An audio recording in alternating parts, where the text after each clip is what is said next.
ଧନୁ ରାଶିର ବ୍ୟକ୍ତିମାନେ ଆଗାମୀ 10 ଦିନରେ 3ଟି ବଡ଼ ଗ୍ରହଙ୍କର ମହାପରିବର୍ତ୍ତନ ଆପଣଙ୍କ ଜୀବନରେ ଏକ ବଡ଼ ପରିବର୍ତ୍ତନ ଆଣିବାକୁ ଯାଉଛି। ଯାହାର ଭୟ ଥିଲା ଶେଷରେ ସେଇଆ ହିଁ ହେଲା। କିଛି ଏପରି ଗୁରୁତ୍ୱପୂର୍ଣ୍ଣ ଘଟଣା ଆପଣଙ୍କ ଜୀବନରେ ଘଟିବ ଯାହା ଆପଣଙ୍କ ଜୀବନକୁ ଏକ ନୂଆ ଦିଗ ପ୍ରଦାନ କରିବ। ଆଜିର ସମ୍ପୂର୍ଣ୍ଣ ଭିଡିଓରେ ଏହି 3 ମହାଗ୍ରହ ପରିବର୍ତ୍ତନର ପ୍ରଭାବ ଉପରେ ପ୍ରସ୍ତୁତ କରାଯାଇଛି କି ଆଗାମୀ 10 ଦିନରେ ଆପଣଙ୍କୁ କି ପ୍ରକାରର ସକାରାତ୍ମକ ଓ ନକାରାତ୍ମକ ପରିବର୍ତ୍ତନ ଦେଖିବାକୁ ମିଳିବ। କାରଣ ଗତ କିଛି ସମୟ ଧରି ପରିଶ୍ରମର ଫଳ ମିଳୁନଥିଲା ଏବଂ ଖର୍ଚ୍ଚ ମଧ୍ୟ ବହୁତ ଅଧିକ ହେଉଥିଲା। ଏବେ ଆପଣ ନିଜ ଜୀବନରେ ଏକ ପରିବର୍ତ୍ତନ ଅନୁଭବ କରିବେ। କିଛି ଲୋକଙ୍କର ଅସଲି ରୂପ ମଧ୍ୟ ଆପଣଙ୍କୁ ଦେଖାଯିବ, ଯେଉଁମାନେ ନିଜର ଥିଲେ କିନ୍ତୁ ପ୍ରକୃତରେ ନିଜର ନଥିଲେ। ଏହା ସହିତ ଜୀବନରେ ଚାଲିଥିବା ସଂଘର୍ଷରେ ମଧ୍ୟ ଶେଷ ହେବାକୁ ଯାଉଛି। କାରଣ 12 ମଇ 2026ରେ ମଙ୍ଗଳ ମେଷ ରାଶିରେ ପ୍ରବେଶ କରିବାକୁ ଯାଉଛନ୍ତି। ମଙ୍ଗଳ ଆମ କଥାକୁ ଧ୍ୟାନ ଦେଇ ଶୁଣନ୍ତୁ।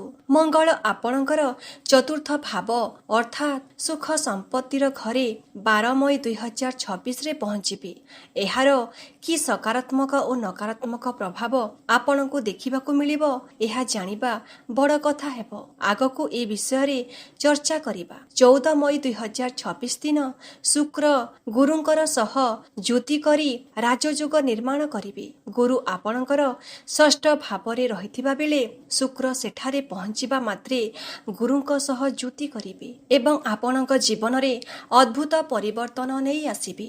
12 ମଇ 2026ରେ ସୂର୍ଯ୍ୟ ଏବଂ ବୁଧଙ୍କର ମହାରାଶି ପରିବର୍ତ୍ତନ ହେବ, ଯାହାଦ୍ୱାରା ବୁଧାଦିତ୍ୟ ରାଜଯୋଗ ମଧ୍ୟ ନିର୍ମାଣ ହେବାକୁ ଯାଉଛି। ବୁଧ ଏବଂ ସୂର୍ଯ୍ୟ ଆପଣଙ୍କ ପଞ୍ଚମ ଭାବରେ ପହଞ୍ଚିବାକୁ ଯାଉଛନ୍ତି। ତେଣୁ ଏହି 3 ମହାଗ୍ରହ ପରିବର୍ତ୍ତନ ଆଗାମୀ 10 ଦିନରେ ଆମ ଉପରେ କି ପ୍ରଭାବ ପଡ଼ିବ ଏବଂ ଆପଣଙ୍କୁ କେଉଁ କଥା ପ୍ରତି ଧ୍ୟାନ ଦେବାକୁ ହେବ, ଧନୁ ରାଶିର ବ୍ୟକ୍ତିମାନେ କ'ଣ କରିବାକୁ ହେବ ଏବଂ କ'ଣ କରିବାକୁ ହେବ ନାହିଁ, ଗୋଟି ଗୋଟି କରି ସବୁ କଥା ଏହି ଭିଡିଓରେ ଆପଣ ଜାଣିବାକୁ ପାଇବେ। ଯଦି ଆପଣ ଏହି ଭିଡିଓ ଶେଷ ପର୍ଯ୍ୟନ୍ତ ଦେଖିବେ ତେବେ ଏହି ଗ୍ରହମାନଙ୍କର ପରିବର୍ତ୍ତନ ଓ ସେମାନଙ୍କର ପ୍ରଭାବକୁ ଭଲ ଭାବରେ ବୁଝିପାରିବେ ଏବଂ ନିଜ ଜୀବନକୁ ସଠିକ ଦିଗରେ ନେଇପାରିବେ। କିନ୍ତୁ ଯଦି ଏହି ଭିଡିଓଟିକୁ ଅଣଦେଖା କରିବେ ତେବେ ସବୁଦିନ ପରି ଗ୍ରହମାନଙ୍କର ଜଟିଳତା ମଧ୍ୟରେ ଛନ୍ଦି ହୋଇ ରହିଯିବେ। ସେଥିପାଇଁ ଭିଡିଓଟିକୁ ସମ୍ପୂର୍ଣ୍ଣ ଭାବରେ ଦେଖନ୍ତୁ। ଚ୍ୟାନେଲକୁ ସବସ୍କ୍ରାଇବ କରିବାକୁ ଭୁଲନ୍ତୁ ନାହିଁ, କାରଣ ଆପଣଙ୍କ ରାଶିର ଅନ୍ୟ ଗୁରୁତ୍ୱପୂର୍ଣ୍ଣ ଭିଡିଓ ଗୁଡ଼ିକ ଏହି ଚ୍ୟାନେଲରେ ଆସିବାକୁ ଯାଉଛି। 12 ମଇ 2026ରେ ଯେମିତି ହିଁ ସେନାପତି ମଙ୍ଗଳ ଆପଣଙ୍କର ସୁଖ ସମ୍ପତ୍ତିର ଘରେ ପ୍ରବେଶ କରିବେ, ଯେମିତି ହିଁ ମଙ୍ଗଳ ଏଠାରେ ମେଷ ରାଶିକୁ ଯିବେ, ଯାହାକି ତାଙ୍କର ସ୍ୱରାଶି ଗୋଚର, ଆପଣଙ୍କ ଜୀବନରେ ପ୍ରଥମ ପରିବର୍ତ୍ତନ ଘଟିବ। ଯେଉଁ ଲୋକମାନେ ରିଏଲ ଇଷ୍ଟେଟରେ କାମ କରୁଛନ୍ତି, ଯେଉଁମାନେ ଜମି ବାଡ଼ି ବା ଘର ସହିତ ଜଡ଼ିତ କୌଣସି କାମ କରୁଛନ୍ତି, ଯେଉଁମାନେ ନିର୍ମାଣ କାର୍ଯ୍ୟ କିମ୍ବା ନୂଆ ଗାଡ଼ି ମୋଟର ସହ ଜଡ଼ିତ କାମ କରୁଛନ୍ତି, ସେମାନଙ୍କୁ ବହୁତ ଭଲ ଲାଭ ମିଳିବାକୁ ଯାଉଛି। ଏହା ସହିତ ଯଦି ବହୁତ ସମୟ ଧରି ଆପଣଙ୍କ ଘରକୁ ଗାଡ଼ି ଆସିପାରୁନଥିଲା, ବାରମ୍ବାର ବାଧା ସୃଷ୍ଟି ହେଉଥିଲା କିମ୍ବା ଯୋଜନା ପ୍ରସ୍ତୁତ ହୋଇ ମଧ୍ୟ ତାହା ଟଳି ଯାଉଥିଲା, ତେବେ ସେନାପତି ମଙ୍ଗଳ ଏବେ ଏଠାରୁ ଦାୟିତ୍ୱ ସମ୍ଭାଳିବାକୁ ଯାଉଛନ୍ତି। ଆପଣଙ୍କ ଜୀବନରେ ଧନ ଲାଭର ଯୋଗ ସୃଷ୍ଟି ହେବାକୁ ଯାଉଛି ଏବଂ ଗାଡ଼ି ନିଜେ ଆପଣଙ୍କ ଘର ସାମ୍ନାକୁ ଆସିବ। ଏଭଳି ଯୋଜନା ମଙ୍ଗଳ ଏଠାରେ ନିଜେ ପ୍ରସ୍ତୁତ କରିବେ। ଅନେକ ଦିନରୁ ନିଜ ସ୍ୱପ୍ନର ଘର ତିଆରି କରିବା ପାଇଁ ଭାବୁଥିଲେ, ହେଲେ ଲୋନ୍ ପାସ୍ ହେଉନଥିଲା କିମ୍ବା ଯୋଜନା ସଫଳ ହୋଇପାରୁନଥିଲା। ତେଣୁ 12 ମଇ ପରଠାରୁ ଆପଣ ଦେଖିବେ ସ୍ୱପ୍ନର ଆଶ୍ରୟସ୍ଥଳୀ। ଆପଣଙ୍କର ନିଜସ୍ୱ ଘର ତିଆରି କରିବା ପାଇଁ ଆପଣ ଏକ ନୂଆ ଯୋଜନା କରିପାରନ୍ତି କିମ୍ବା ସେହି ଯୋଜନା ଦିଗରେ ନିଜର ପ୍ରଥମ ପାଦ ବଢ଼ାଇ ପାରନ୍ତି। 12 ମଇ 2026 ପରେ ମଙ୍ଗଳ ଆପଣଙ୍କ କାର୍ଯ୍ୟରେ ବହୁତ ଭଲ ଗତି ପ୍ରଦାନ କରିବେ, କାରଣ ସେ ଚତୁର୍ଥ ଭାବରେ ଅର୍ଥାତ୍ ସୁଖ ସମ୍ପତ୍ତିର ଘରେ ବସିବେ। ଧନୁ ରାଶିର ବ୍ୟକ୍ତିମାନେ କିନ୍ତୁ ଏହାର ଦୁଇଟି ନକାରାତ୍ମକ ପ୍ରଭାବ ମଧ୍ୟ ପଡ଼ିବ। ପ୍ରଥମ ପ୍ରଭାବ ହେଉଛି ଚତୁର୍ଥ ଭାବରେ ମଙ୍ଗଳ ଥିବା ହେତୁ ଆପଣଙ୍କ ଘରେ ଆକ୍ରମଣାତ୍ମକ ଭାବ ବଢ଼ିପାରେ। ଅକାରଣରେ କଳହ ବୃଦ୍ଧି ହୋଇପାରେ। କାରଣ ଆମେ ସମସ୍ତେ ଜାଣୁ ଯେ ମଙ୍ଗଳ ଆମ ଭିତରେ କ୍ରୋଧ ନେଇ ଆସନ୍ତି ଏବଂ ଆମକୁ ଉଗ୍ର କରିଦିଅନ୍ତି, ଯାହାଦ୍ୱାରା ମଣିଷ ବହୁତ ଶୀଘ୍ର ହାଇପର ହୋଇଯାଏ। ଯେଉଁ ଲୋକମାନେ ଅଧିକ ରାଗନ୍ତି କିମ୍ବା ଅଯଥା ଝଗଡ଼ା କରନ୍ତି, ଲୋକେ କୁହନ୍ତି କି ନିଶ୍ଚିତ ଭାବରେ ଏହାର ମଙ୍ଗଳ ଭାରି ଅଛି। ଏହା ଏଥିପାଇଁ କୁହାଯାଏ କାରଣ ମଙ୍ଗଳ ଆମ ଭିତରେ ଅକାରଣରେ ରାଗ ସୃଷ୍ଟି କରନ୍ତି ଏବଂ ସେଥିପାଇଁ ଆମେ ଅଯଥା ଯୁକ୍ତିତର୍କରେ ପଡ଼ିଯାଉ। ତେଣୁ 12 ମଇ ପରେ ଆପଣଙ୍କ ଘର ପରିବାର ଓ ଆତ୍ମୀୟ ସ୍ୱଜନଙ୍କ ମଧ୍ୟରେ ଏପରି ସମ୍ଭାବନା ସୃଷ୍ଟି ହୋଇପାରେ ଯେ ଛୋଟ ଛୋଟ କଥାରେ କଥା ବଢ଼ି ଯାଇପାରେ ଏବଂ ଘରେ ପରିବେଶ ବିଗିଡ଼ି ଯାଇପାରେ। ଆପଣ ଏହି କଥା ପ୍ରତି ବିଶେଷ ଭାବରେ ଧ୍ୟାନ ରଖିବେ ଏବଂ ନିଜକୁ ବୁଝାଇ ଦେବେ। ଏହି ସମୟ ଯୁକ୍ତିତର୍କ କରିବାର ନୁହେଁ, ବରଂ ଏହି ସମୟ ହେଉଛି ଜୀବନରେ କିଛି କରି ଦେଖେଇବାର ଓ ଆଗକୁ ବଢ଼ିବାର।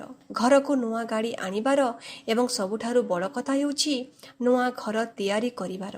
ଏହା ହେଉଛି ପ୍ରକୃତ ସମୟ। ଏହାକୁ ହାତଛଡ଼ା କରନ୍ତୁ ନାହିଁ। 14 ମଇ 2026ରେ ଆଉ ଏକ ବଡ଼ ରାଶି ପରିବର୍ତ୍ତନ ହେବ। ଦୈତ୍ୟଗୁରୁ ଶୁକ୍ର ଏବେ ଆପଣଙ୍କର ଷଷ୍ଠ ଭାବରେ ପହଞ୍ଚିବେ ଏବଂ ସେଠାରେ ଗୁରୁ ଆଗରୁ ହିଁ ବିରାଜମାନ ଅଛନ୍ତି। ସେ ଗୁରୁଙ୍କ ସହ ଯୁତି କରି ଆପଣଙ୍କ ପାଇଁ ବରଦାନ ସଦୃଶ ପ୍ରମାଣିତ ହେବେ। ଧନୁ ରାଶିର ବ୍ୟକ୍ତିମାନେ ପ୍ରଥମ ପ୍ରବାହ ଆପଣ ଏହା ଦେଖିବେ କି ଯେଉଁମାନେ ଚାକିରି ସନ୍ଧାନରେ ଥିଲେ, ଯଦି ବେକାରୀ ସମସ୍ୟା ଥିଲା ଏବଂ ଚାକିରି ମିଳୁନଥିଲା, ତେବେ ଶୁକ୍ର ଷଷ୍ଠ ଭାବରୁ ଆପଣଙ୍କୁ ସାହାଯ୍ୟ କରି ଚାକିରିର ସନ୍ଧାନ ପୂରଣ କରିବାକୁ ଯାଉଛନ୍ତି।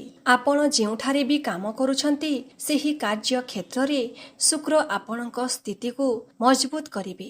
ଆପଣଙ୍କର ମଧୁର ବାଣୀ ଦ୍ୱାରା ଆପଣଙ୍କ କାମ ଏତେ ସୁନ୍ଦର ଭାବେ ହୋଇଯିବ ଯେ ଆପଣ ସ୍ୱପ୍ନରେ ମଧ୍ୟ ଭାବି ନଥିବେ। ଏହା ସହିତ ମନେ କରନ୍ତୁ ଆପଣ ଘର ତିଆରି ପାଇଁ ଗାଡ଼ି କିମ୍ବା ଅନ୍ୟ କିଛି କୌଣସି ଜିନିଷ ପାଇଁ ଋଣ ନେଇଥିଲେ, ତେବେ 14 ମଇ 2026 ପରେ ଶୁକ୍ରଙ୍କ ସହାୟତାରେ ସେହି ଋଣ ବା କରଜ ପରିଶୋଧ ହେଉଥିବାର ଦେଖାଯାଉଛି। ଏପରି ସମ୍ଭାବନା ସୃଷ୍ଟି ହେବ ଯେ ସେହି କରଜ ଶୁଝିବା ପାଇଁ ଆପଣଙ୍କୁ ନୂଆ ରାସ୍ତା ମିଳିବ। ସେହି କରଜ ଶେଷ କରିବା ପାଇଁ ଭଗବାନ ଆପଣଙ୍କ ପାଇଁ ଅଲଗା ଅଲଗା ମାର୍ଗ ଖୋଲିଦେବେ, କିନ୍ତୁ ଏହାର ଦୁଇଟି ଅଶୁଭ ପ୍ରଭାବ ମଧ୍ୟ ପଡ଼ିବ। ଶୁକ୍ରଙ୍କର ଷଷ୍ଠ ଭାବରେ ରହିବ। ଷଷ୍ଠ ଭାବ ହେଉଛି କରଜ ବା ଋଣର ଘର। ଏହା ରୋଗ ବେମାରୀର ଘର ଏବଂ ଶତ୍ରୁଙ୍କର ଘର। ସେଠାକୁ ଯେତେବେଳେ 14 ମଇରେ ଶୁକ୍ର ଆସିବେ, ଆମେ ଆପଣଙ୍କୁ କହିଲୁ ଯେ କାର୍ଯ୍ୟକ୍ଷେତ୍ରରେ ଆପଣଙ୍କର ସ୍ଥିତି ମଜବୁତ ହେବ, ଚାକିରିର ସମ୍ଭାବନା ସୃଷ୍ଟି ହେବ ଏବଂ ବାଣୀ ମଧୁର ହେବ। କିନ୍ତୁ ଏତିକି ଧ୍ୟାନ ରଖିବେ କି ଯେତେ ବି ମହିଳା ଅଛନ୍ତି ସେମାନଙ୍କୁ ଡାଇବେଟିସ୍, ୟୁରିନ୍ ଇନଫେକ୍ସନ ଭଳି ରୋଗ ହଇରାଣ କରିପାରେ। ସମସ୍ତ ମହିଳାମାନେ ନିଜ ସ୍ୱାସ୍ଥ୍ୟର ବିଶେଷ ଭାବରେ ଧ୍ୟାନ ରଖନ୍ତୁ। ଏହା ସହିତ ଶୁକ୍ର ଆକର୍ଷଣ ପାଇଁ ଜଣାଶୁଣା, ତେଣୁ ଶୁକ୍ର ଆପଣଙ୍କ ମନରେ ଆକର୍ଷଣ ସୃଷ୍ଟି କରିବେ। ଏହି ଜିନିଷ କିଣିନେବି, ସେହି ଜିନିଷ କିଣିନେବି, ଏମିତି ଅଯଥା ଖର୍ଚ୍ଚ ମଧ୍ୟ ଶୁକ୍ର ବହୁତ କରନ୍ତି। ଆପଣଙ୍କୁ ବିଶେଷ ଭାବେ ଧ୍ୟାନ ରଖିବାକୁ ହେବ କି ଆପଣଙ୍କ ହାତରେ ଯେମିତି କୌଣସି ଏପରି ଖର୍ଚ୍ଚ ନ ହୁଏ ଯାହା ଆପଣଙ୍କ ସଞ୍ଚୟକୁ ଶେଷ କରିଦେବ, ଯାହା ଭବିଷ୍ୟତରେ ବାଧା ସୃଷ୍ଟି କରିବ କିମ୍ବା ଆପଣଙ୍କୁ ଆର୍ଥିକ ଭାବେ ଦୁର୍ବଳ କରିବ। ଏଭଳି ବଡ଼ ଖର୍ଚ୍ଚରୁ ଆପଣଙ୍କୁ ବଞ୍ଚିକି ରହିବାକୁ ହେବ। ଏବେ ତୃତୀୟ ମହାଗ୍ରହ ପରିବର୍ତ୍ତନ, ଯାହା 15 ମଇ 2026ରେ ହେବାକୁ ଯାଉଛି। ଧନୁ ରାଶିର ବ୍ୟକ୍ତିମାନେ ମୋ କଥା ବହୁତ ଧ୍ୟାନ ଦେଇ ଶୁଣନ୍ତୁ, ନଚେତ୍ ଏହି ଗ୍ରହମାନଙ୍କର ଦୋଷରେ ଆପଣ ଫସିଯିବେ ଏବଂ ନିଜ ହାତରେ ନିଜ ଜୀବନ ବର୍ବାଦ କରିଦେବେ। ତୃତୀୟ ଗ୍ରହ ପରିବର୍ତ୍ତନ ସୂର୍ଯ୍ୟ ଏବଂ ବୁଧଙ୍କର ହେବାକୁ ଯାଉଛି, ଯେଉଁମାନେ ଆପଣଙ୍କ ପଞ୍ଚମ ଭାବରେ ଅର୍ଥାତ୍ ସନ୍ତାନ ଏବଂ ବୁଦ୍ଧିର ଭାବରେ ଆସି ବସିଯିବେ। ଗ୍ରହମାନଙ୍କର ରାଜା ସୂର୍ଯ୍ୟଦେବ ଏବଂ ବୁଦ୍ଧି ପ୍ରଦାନ କରୁଥିବା, ନୂଆ ଆଇଡିଆ ଦେଉଥିବା ଓ ମସ୍ତିଷ୍କକୁ ସତେଜ ରଖୁଥିବା ବୁଧଦେବ ମଧ୍ୟ ଏଠାରେ ତାଙ୍କ ସହ ଯୁତି କରିବେ। ତେବେ ଏହାର କି ସକାରାତ୍ମକ ଏବଂ ନକାରାତ୍ମକ ପ୍ରଭାବ ପଡ଼ିବ ସେ ବିଷୟରେ ଆମେ ଆପଣଙ୍କୁ ବିସ୍ତାର ଭାବେ କହିବୁ। କିନ୍ତୁ ଯଦି ଭିଡ଼ିଓଟିକୁ ଏପର୍ଯ୍ୟନ୍ତ ଲାଇକ୍ କରିନାହାନ୍ତି ତେବେ ଭିଡ଼ିଓଟିକୁ ଗୋଟେ ଲାଇକ୍ ନିଶ୍ଚୟ କରି ଦିଅନ୍ତୁ। ଆପଣଙ୍କର ଲାଇକ୍ ଆମକୁ ବହୁତ ଉତ୍ସାହ ପ୍ରଦାନ କରେ ଏବଂ ଆଗକୁ ଏହିଭଳି ଭିଡ଼ିଓ ପ୍ରସ୍ତୁତ କରିବା ପାଇଁ ପ୍ରେରଣା ଦିଏ। କମେଣ୍ଟ ବକ୍ସରେ ଯିଏ ବି ସଚ୍ଚା ମନରେ ଜୟ ଶନିଦେବ ଲେଖିବ, ଧନୁ ରାଶିର ବ୍ୟକ୍ତିମାନେ ରାଶି ଅଧିପତି ଶନିଦେବଙ୍କର କୃପା ଆପଣଙ୍କୁ ନିଶ୍ଚୟ ମିଳିବ। ଏବେ ତୃତୀୟ ଏବଂ ସବୁଠାରୁ ବଡ଼ ଗ୍ରହ ପରିବର୍ତ୍ତନ ସୂର୍ଯ୍ୟ ଓ ବୁଧ ଯେମିତି ହିଁ ପଞ୍ଚମ ଭାଗକୁ ଆସିବେ, ଏହି କଥାକୁ ଆପଣ ଲେଖିକି ରଖିଦିଅନ୍ତୁ। ଯେଉଁ ଲୋକମାନେ ସେୟାର ମାର୍କେଟ କାମ କରୁଛନ୍ତି, ଯେଉଁମାନେ ଇନଭେଷ୍ଟର ଅଛନ୍ତି, ଯେଉଁମାନେ ପ୍ରପର୍ଟି କିମ୍ବା ଜମିବାଡ଼ିରେ ନିବେଶ କରନ୍ତି କିମ୍ବା ଯେତେ ବି ଟ୍ରେଡର୍ସ ଅଛନ୍ତି, ସେମାନଙ୍କୁ ଫାଇଦା ହେବାକୁ ଯାଉଛି। ସେଠାରେ ସୂର୍ଯ୍ୟ ଏବଂ ବୁଧଙ୍କର ଜ୍ୟୋତି ଆପଣଙ୍କୁ ଅପାର ଲାଭ ପ୍ରଦାନ କରିବ। ଏପରି ଯୋଗ ମଧ୍ୟ ଦେଖାଯାଉଛି କି ଆପଣଙ୍କର କୌଣସି ପୁରୁଣା ଫସି ରହିଥିବା ଟଙ୍କା କିମ୍ବା ପୂର୍ବରୁ କରାଯାଇଥିବା କୌଣସି ନିବେଶ ଏବେ 15 ମଇ ପରେ ଆପଣଙ୍କୁ ନିଶ୍ଚିତ ଭାବେ ଲାଭ ଦେବ। ଏଭଳି ସମ୍ପୂର୍ଣ୍ଣ ଯୋଜନା ଏଠାରେ ନଜର ଆସୁଛି। ଯେଉଁ ଲୋକମାନେ ପରାମର୍ଶଦାତା ଭାବେ କାର୍ଯ୍ୟ କରନ୍ତି, କଥାବାର୍ତ୍ତା ମାଧ୍ୟମରେ କାମ କରନ୍ତି, ଡାକ୍ତରୀ ପେସା, ଲିଡରସିପ୍ କିମ୍ବା ଗବେଷଣା କ୍ଷେତ୍ରରେ ଅଛନ୍ତି, ବିଶ୍ୱାସ କରନ୍ତୁ ଆପଣଙ୍କୁ ଫାଇଦା ମିଳିବାକୁ ଯାଉଛି। ଯଦି ଆପଣ ଜଣେ ଶିକ୍ଷକ ଅଟନ୍ତି କିମ୍ବା ଶିକ୍ଷକତା ଚାକିରି ପାଇଁ ଚେଷ୍ଟା କରୁଛନ୍ତି, ତେବେ ସୂର୍ଯ୍ୟ ଏବଂ ବୁଧ ସେଠାରେ ମଧ୍ୟ ଆପଣଙ୍କ କାମରେ ସଫଳତା ଦେବେ। ଏହି କଥାକୁ ଆଦୌ ସନ୍ଦେହ କରନ୍ତୁ ନାହିଁ ଏବଂ ମନେ ରଖନ୍ତୁ କି ଏହା ଆପଣଙ୍କ ସହ ସବୁ ପରିସ୍ଥିତିରେ ଘଟିବ। ଏବେ ଦୁଇଟି ନକାରାତ୍ମକ ପ୍ରଭାବ ବିଷୟରେ ଆଲୋଚନା କରିବା। କାରଣ ସୂର୍ଯ୍ୟ ଏକ ଗରମ ଗ୍ରହ, ଏହି କଥା ଆମେ ଭୁଲି ପାରିବା ନାହିଁ। ଏବେ ଯେମିତି ହିଁ ସୂର୍ଯ୍ୟଙ୍କ ତୀବ୍ର କିରଣ ଆପଣଙ୍କ କୁଣ୍ଡଳୀ ଉପରେ ପଡ଼ିବ, ପ୍ରଥମ କଥା ହେଉଛି ଯେହେତୁ ପଞ୍ଚମ ଭାବ ଆମ ସନ୍ତାନମାନଙ୍କ ସହ ଜଡ଼ିତ, ତେଣୁ ଆମ ପିଲାମାନଙ୍କର ସ୍ୱାସ୍ଥ୍ୟ ପ୍ରତି ଆମକୁ ସତର୍କ ରହିବାକୁ ହେବ। ଆପଣ ନିଜ ପିଲାମାନଙ୍କର ବିଶେଷ ଧ୍ୟାନ ରଖନ୍ତୁ। ସେମାନଙ୍କୁ ଅଧିକ ଖରା ବା ଗରମକୁ ନିଅନ୍ତୁ ନାହିଁ, ନଚେତ୍ ସୂର୍ଯ୍ୟଦେବଙ୍କର ପ୍ରତାପ ଯୋଗୁଁ ସେମାନଙ୍କୁ କଷ୍ଟ ହୋଇପାରେ। ସେମାନଙ୍କ ମଧ୍ୟରେ ଜିଦିଆ ମନୋଭାବ ବା ଚିଡ଼ିଚିଡ଼ାପଣ ଆସିପାରେ, ଯେଉଁ କାରଣରୁ ସେମାନେ ଆପଣଙ୍କୁ ବହୁତ ହଇରାଣ କରିପାରନ୍ତି। ଛୋଟ ପିଲାମାନଙ୍କର 15 ମଇ ପରଠାରୁ ଆପଣଙ୍କୁ ବିଶେଷ ଭାବରେ ଧ୍ୟାନ ରଖିବାକୁ ହେବ।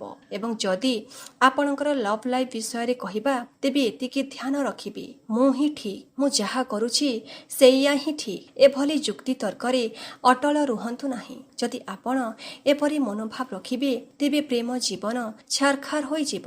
ପ୍ରେମ ଜୀବନରେ ବିଭିନ୍ନ ପ୍ରକାରର ସମସ୍ୟା ଦେଖାଦେବ। କାରଣ ସମ୍ପର୍କରେ କେବଳ ଆମର ନିଜର ଜିଦ୍ ଚଳାଇବା ସମ୍ଭବ ନୁହେଁ। ସେହି ସମ୍ପର୍କ ଗୁଡ଼ିକ ହିଁ ତିଷ୍ଠି ରହେ ଯେଉଁଠାରେ ପରସ୍ପରକୁ ବୁଝିବାକୁ ହୁଏ, ପରସ୍ପରର ସମ୍ମାନ କରିବାକୁ ହୁଏ ଏବଂ ସମୟ ଆସିଲେ ନଇଯାଇ ସମ୍ପର୍କକୁ ବଞ୍ଚାଇବାକୁ ପଡ଼େ। ଧନୁ ରାଶିର ବ୍ୟକ୍ତିମାନେ ଆପଣ ନିଜ ପ୍ରେମ ଜୀବନରେ ଏହି କଥାର ବିଶେଷ ଭାବରେ ଧ୍ୟାନ ରଖିବେ। ଆମେ ଆପଣଙ୍କୁ ଦୁଇଟି ପ୍ରତିକାର ବା ଉପାୟ କହିବାକୁ ଚାହୁଁଛୁ। ଯଦି ଆପଣ ଏହି ଦୁଇଟି ଉପାୟକୁ ସଚ୍ଚା ମନରେ ଓ ଶ୍ରଦ୍ଧାର ସହ କରିନେବେ, ତେବେ ସୂର୍ଯ୍ୟ, ବୁଧ, ଶୁକ୍ର ଏବଂ ମଙ୍ଗଳଙ୍କର ନକାରାତ୍ମକ ବା ଅଶୁଭ ପ୍ରଭାବ ସମ୍ପୂର୍ଣ୍ଣ ଭାବେ ଶେଷ ହୋଇଯିବ। ପ୍ରଥମ ଉପାୟ କହିବା ପୂର୍ବରୁ ଯଦି ଆପଣମାନେ ଏପର୍ଯ୍ୟନ୍ତ ଚ୍ୟାନେଲକୁ ସବସ୍କ୍ରାଇବ୍ କରିନାହାନ୍ତି, ତେବେ ଶୀଘ୍ର ସବସ୍କ୍ରାଇବ୍ କରିଦିଅନ୍ତୁ। କାରଣ ଆପଣଙ୍କ ରାଶିର ଅନ୍ୟ ଗୁରୁତ୍ୱପୂର୍ଣ୍ଣ ଭିଡ଼ିଓ ଗୁଡ଼ିକ ଏହି ଚ୍ୟାନେଲରେ ଆସିବାକୁ ଯାଉଛି। ସର୍ବପ୍ରଥମେ ଆମେ ଆପଣଙ୍କୁ ମଙ୍ଗଳ ଦେବଙ୍କ ପାଇଁ ଉପାୟ କହୁଛୁ, ଯିଏକି ସୁଖ ସମ୍ପତ୍ତିର ଘରେ ବସିଛନ୍ତି। ସେ ଆପଣଙ୍କର ମାଙ୍କ ସ୍ୱାସ୍ଥ୍ୟକୁ କେଉଁଠି ନା କେଉଁଠି ପ୍ରଭାବିତ କରିପାରନ୍ତି। କାରଣ ଚତୁର୍ଥ ଭାବ ଆମ ମାଙ୍କ ସହିତ ମଧ୍ୟ ଜଡ଼ିତ। ସେ ଅଯଥା ଯୁକ୍ତିତର୍କ କରାଉଥିଲେ ଏବଂ ରାଗ ଯୋଗୁଁ ଘରର ପରିବେଶ କେଉଁଠି ନା କେଉଁଠି ବିଗିଡ଼ିବାକୁ ଯାଉଥିଲା। ଆପଣଙ୍କୁ କ'ଣ କରିବାକୁ ହେବ? ମଙ୍ଗଳବାର ଦିନ ବଜରଙ୍ଗବଲୀଙ୍କ ମନ୍ଦିରକୁ ଯାଇ ତାଙ୍କୁ ନାଲି ରଙ୍ଗର ମିଠା ଅର୍ପଣ କରନ୍ତୁ। ଯଦି ସମ୍ଭବ ହୁଏ ପାନ ଖିଲେ ଅର୍ପଣ କରନ୍ତୁ। ସେଠାରେ ଜାଇଫୁଲ ତେଲର ଦୀପ ଜଳାନ୍ତୁ ଏବଂ ପ୍ରତି ମଙ୍ଗଳବାର ଦିନ କିମ୍ବା ପ୍ରତିଦିନ ହନୁମାନ ଚାଲିସା ପାଠ କରିବା ଆରମ୍ଭ କରନ୍ତୁ। ଏହାଦ୍ୱାରା ନିଜ ଉପରେ ଆପଣଙ୍କର ନିୟନ୍ତ୍ରଣ ଆସିବ। ଯେଉଁ ଆପଣ ହଠାତ୍ ରାଗି ଯାଉଥିଲେ, ଜିନିଷପତ୍ର ଫିଙ୍ଗି ଦେଉଥିଲେ କିମ୍ବା ରାଗରେ କାହାକୁ କିଛି ବି କହିଦେଉଥିଲେ, ସେହି ସ୍ଥିତିରେ ଧୀରେ ଧୀରେ ସୁଧାର ଆସିବ। ଦ୍ୱିତୀୟ ଉପାୟ ହେଉଛି ଶୁକ୍ରଦେବଙ୍କ ପାଇଁ, ଯିଏକି ରୋଗର ଘରେ ଆସି କେଉଁଠି ନା କେଉଁଠି ଆପଣଙ୍କର ଖର୍ଚ୍ଚ ବଢ଼ାଇବାକୁ ଯାଉଛନ୍ତି ଏବଂ ମହିଳାମାନଙ୍କୁ ରୋଗ ପ୍ରଦାନ କରିପାରନ୍ତି। ଶୁକ୍ରଦେବ ସେତେବେଳେ ପ୍ରସନ୍ନ ହୁଅନ୍ତି ଯେତେବେଳେ ଆମେ ଶୁକ୍ରବାର ଦିନ କୁଆଁରୀ କନ୍ୟାମାନଙ୍କୁ ଭୋଜନ କରାଉଁ। ଛୋଟ ଛୋଟ କନ୍ୟାମାନଙ୍କୁ ନିଜ ଘରକୁ ଡାକନ୍ତୁ। ଶୁକ୍ରବାର ଦିନ ସେମାନଙ୍କୁ କ୍ଷୀରି ପିଆନ୍ତୁ, ଭୋଜନ କରାନ୍ତୁ ଏବଂ ସେମାନଙ୍କର ସେବା କରନ୍ତୁ। ଶୁକ୍ରଦେବଙ୍କ ସହିତ ମାତା ଲକ୍ଷ୍ମୀଙ୍କ କୃପା ମଧ୍ୟ ଆପଣଙ୍କୁ ପ୍ରାପ୍ତି ହେବ। ତୃତୀୟ ଉପାୟ ସୂର୍ଯ୍ୟ ଏବଂ ବୁଧଙ୍କ ପାଇଁ କହିବାକୁ ଚାହିଁବୁ। ଯେହେତୁ ସୂର୍ଯ୍ୟ ଏକ ଗରମ ଗ୍ରହ, ସେ ଆପଣଙ୍କ ପିଲାମାନଙ୍କ ସ୍ୱାସ୍ଥ୍ୟକୁ ପ୍ରଭାବିତ କରିପାରନ୍ତି। ତେଣୁ ଆପଣ ପ୍ରତିଦିନ ସୂର୍ଯ୍ୟ ଦେବଙ୍କୁ ଜଳ ଅର୍ପଣ କରିବାର ନିୟମ କରନ୍ତୁ। ଏହାଦ୍ୱାରା ସୂର୍ଯ୍ୟ ବଳବାନ ହୁଅନ୍ତି ଏବଂ ଯଦି ଆପଣ ବୁଧଙ୍କୁ ପ୍ରସନ୍ନ କରିବାକୁ ଚାହୁଁଛନ୍ତି, ତେବେ ଗଣେଶ ପୂଜା ଏବଂ ଗୋମାତାଙ୍କର ସେବା କରନ୍ତୁ। ବିଶେଷ କରି ବୁଧବାର ଦିନ ଗୋଶାଳାକୁ ଯାଇ ଗୋମାତାଙ୍କୁ ସବୁଜ ଘାସ ଖାଇବାକୁ ଦିଅନ୍ତୁ। ଏପରି କୃପା ହେବ ଏବଂ ଏମିତି କାମ ହେବ ଯେ ଆପଣ ଘରେ ବସି ରହି ମଧ୍ୟ ଜୀବନର ସମସ୍ତ ଲାଭ ଏବଂ ଆନନ୍ଦ ଉଠାଇ ପାରିବେ। ଧନୁ ରାଶିର ବ୍ୟକ୍ତିମାନେ, ଆଜିର ଭିଡ଼ିଓରେ ଆମେ ଏହି 3 ଗ୍ରହ ପରିବର୍ତ୍ତନର ଖବର ଏବଂ ଆପଣଙ୍କ ଜୀବନରେ ଘଟିବାକୁ ଥିବା ଅଦ୍ଭୁତ ଘଟଣା ବିଷୟରେ ଆଲୋଚନା କଲୁ। ଯଦି ଭିଡ଼ିଓଟି ପସନ୍ଦ ଆସିଥାଏ ତେବେ ନିଶ୍ଚିତ ଭାବରେ ଲାଇକ୍ କରନ୍ତୁ। କମେଣ୍ଟ ବକ୍ସରେ ହୃଦୟର ସହ ନିଜ ରାଶିର ଅଧିପତିଙ୍କର ନାମ ଜୟ ଶନିଦେବ ନିଶ୍ଚୟ ଲେଖି ଦିଅନ୍ତୁ। ଶନିଦେବଙ୍କର କୃପା ଆପଣଙ୍କୁ ମିଳିଯିବ। ରହୁଛି, ଧନ୍ୟବାଦ।